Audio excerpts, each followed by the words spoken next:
We took a flight. It was like 25 hours from Baltimore, Detroit, Tokyo, Manila. Yeah. And then we get to Manila. We have to race off the plane with our gear, right? Like my sound package already built. And then he's got a camera ready to go. Batteries charged, everything out. Just having to be prepped and ready for a whole 25-hour flight and then come off. And we race off the plane, like still carrying like our backpack luggage. And we're shooting in an actual airport, like 10 o'clock at night.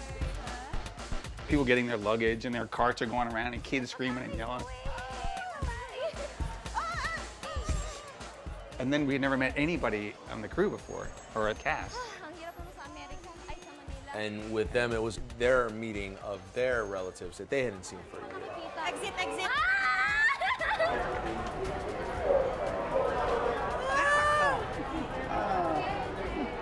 It was an intense way to be jumped into the Philippines. It was fun.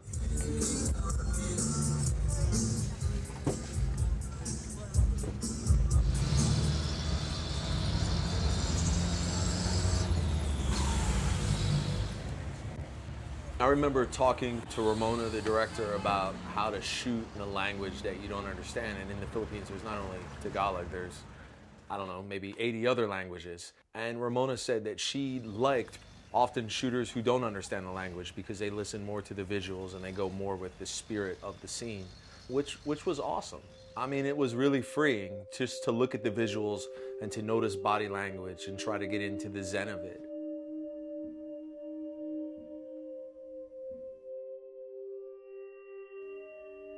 And I did a lot of looking at the director and having her point things out and know where to shoot.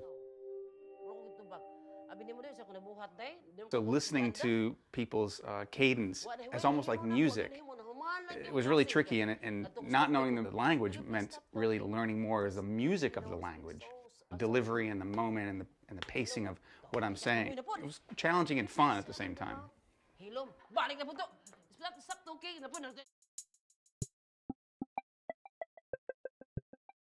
It was also too, we traveled a lot from place to place, and every time we get out of the plane, we were in a different island almost, and it was a different world. It is the most intense compression of humanity that I've ever experienced in my life. I mean, there are so many people, so many cars, so few streetlights. When it's dark there, it's dark.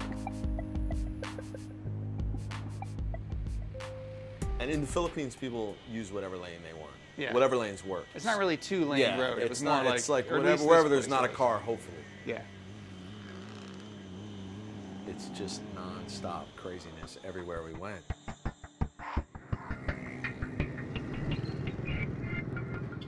I didn't shoot all the film. I shot The Teacher's Return to the Philippines. Very talented DP, Gretchen Hildebrand, shot the majority of the film. But Ramona Diaz talked to me about wanting to saturate the colors and brighten the colors up a little in the Philippines. So I manipulated some of the camera settings to be able to create a more intense palette of colors. And Ramona was spot on. I mean, the Philippines is vibrant and passionate and colorful.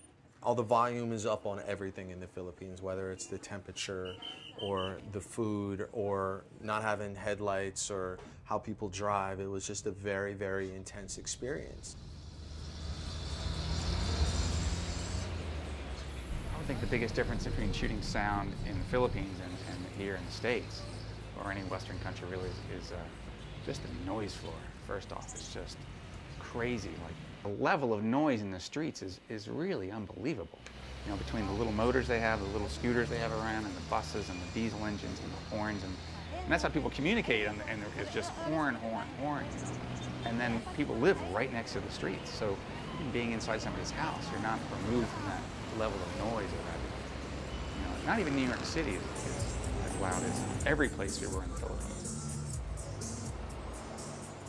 As a DP, as a director of photography, there's just so much texture there.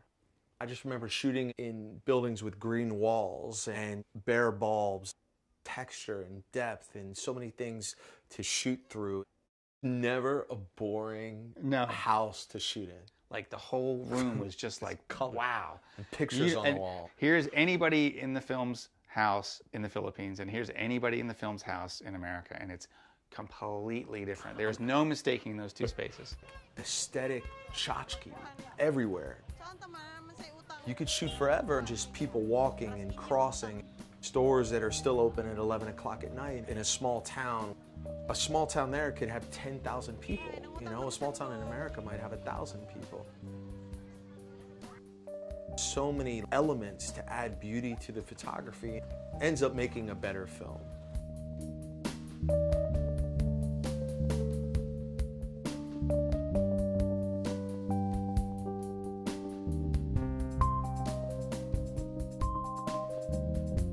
Going to the Philippines like that, we saw so much more than going on vacation or something, because we went right from the van into somebody's house and got into their bedrooms and their living rooms, and here's the tea, and you know, that sort of intimate relationship instantly was beautiful and warm, and you would never experience that sort of thing just visiting a country anywhere. It was a magical experience.